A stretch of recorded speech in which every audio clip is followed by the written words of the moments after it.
What's up, guys? It's Coach Grant with First Down Training, and today we're going to be talking about 6 wide receiver press release tips that's going to help you guys get separation off the line of scrimmage. Let's get started. All right, guys, so first and foremost, the first thing that I think everybody needs to know off the line of scrimmage is pad level, right? So you see all the time these receivers, and when they're working one-on-ones or they're working just regular drill work, the first thing that they'll do, and nobody will correct them on this because they're not looking for this, they'll be here, and the second they start to make this move, they'll pop their chest up, right? If I start to pop my chest up, I'm already starting to lean back. I'm on my heels. I'm going to get knocked off my block if this DB decides to throw a hand, right? Now, there are times when you could come off the line and you give a little bit of a hesitation, but that doesn't mean when you hesitate, you pick your entire chest up, right? When you come off the line of scrimmage, you want to be here, about 70% on this front leg, and when you do decide to make a move or you just decide to go, I want to make sure that my pad level is forward. I'm in an explosive position so I don't pop up and expose myself and make myself susceptible to a DB popping me right in the chest or right in the rib cage and completely knocking me off this route because I'm leaning back, right? If somebody's pushing on you and you're straight up and down like this, they're going to push you back. But if you're leaning forward, it's going to be a lot harder for somebody to push you forward. So we got to make sure that we have a good pad level when we're trying to create space off the line. All right, guys, so the next thing I want to focus on is your hands, okay? So in terms of your hands, you always want to have a plan for your hands, right? So you guys have probably all seen swat, rip, you could pull, you just get the hand off, you rip underneath, whatever. There are a million different things you could do, and the situation kind of varies for how you want to work your hands, but you always do want to have a plan for them. But the main thing that I see a lot of the time is where they place their hands on the start and how their elbows are positioned, okay? So when you're off the line of scrimmage, if your hands are way the hell down here, you're not gonna be able to react. Also, if your hands are up here, you're gonna be real tense, right? And I don't wanna be tense in my shoulders because being tense doesn't allow you to move. You wanna be relaxed. I would like your hands somewhere like just above your knee. Don't be crossed with them. Just have these hands nice and easy, relaxed. So when somebody throws something at you, you can react. Now, here's the key to that part too.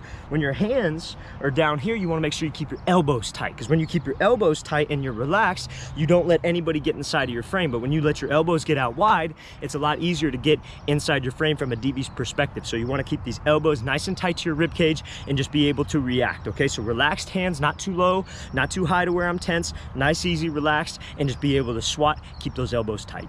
All right, guys, so now we're gonna talk about the feet off the line of scrimmage. So what a lot of people think is that they gotta do this big move, so they'll come off here, and when they decide to make this move off the line, they'll go super far with their feet and they'll reach, right? So we talked a lot about pad level earlier, how you don't wanna pop your chest up. When you're off the line of scrimmage, if you're reaching with these moves and you're opening up your toes like this, you're not in an explosive position. We want my feet to be sudden. You want your upper half to be violent because that's how you get separation, but your feet gotta be sudden, because the DB, when he's in press, right, he's not looking at your feet. But we got to have some kind of suddenness to my feet because that's going to be able to get a reaction out of him, right? But he's going to be looking at my upper half. So I want to be here. My feet are sudden, my toes are staying forward, they're angled forward. What I mean by that is they're not way out here to where I'm opening up my hip and I can't have any drive off this line, right? My feet want to be sudden, just pop, pop, so I could get off this thing fast. I'm not wasting any time with the quarterback. What a lot of people do is they take way too much time here.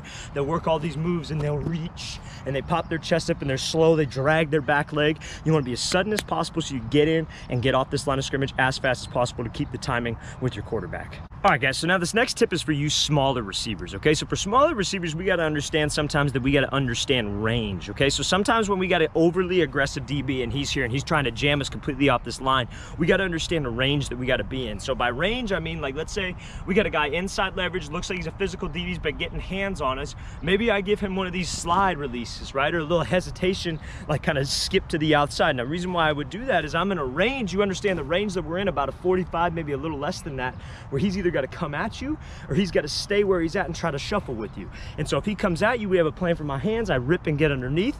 Or if he tries to shuffle with me, I give him a move. I make my upper half violent.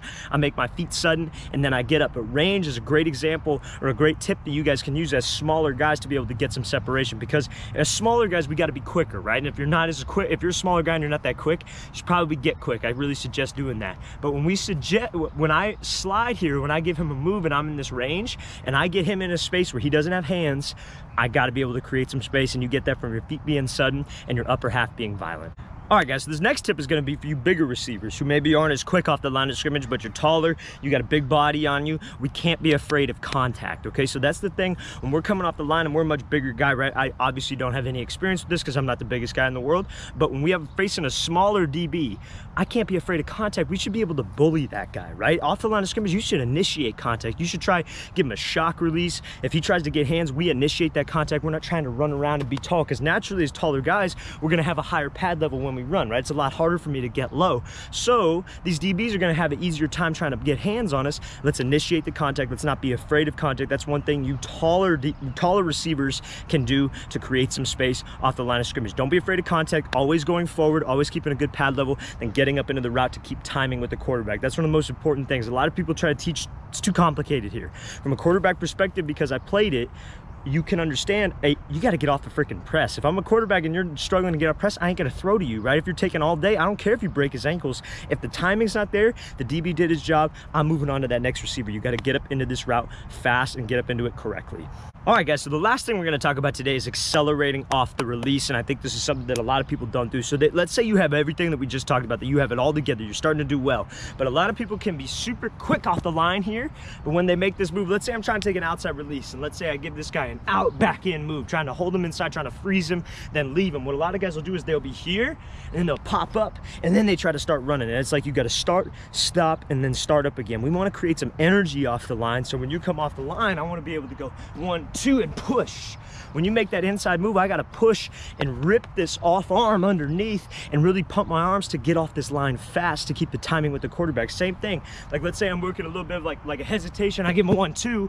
I got to make sure I'm pushing and ripping my arm through and driving my arms so I create some acceleration. Because so what if I get him to be here and I get him leaning? He could very easily just speed turn out of there and make a play on this ball or open up his hips fast. That's what DBs work. But if we could get him leaning off balance and I could drive my arms and accelerate off the line, that's how you create a lot of separation. All right, guys, I really want to thank you for watching. I really appreciate it, guys. Please leave in the comments any questions you guys have. And also, if you're a receiver and you want me to take a look at your route running, you want me to break down step by step your route running, give you an audio and video breakdown, check out that link in the description that says submit your film for a breakdown. I'll see you guys next time.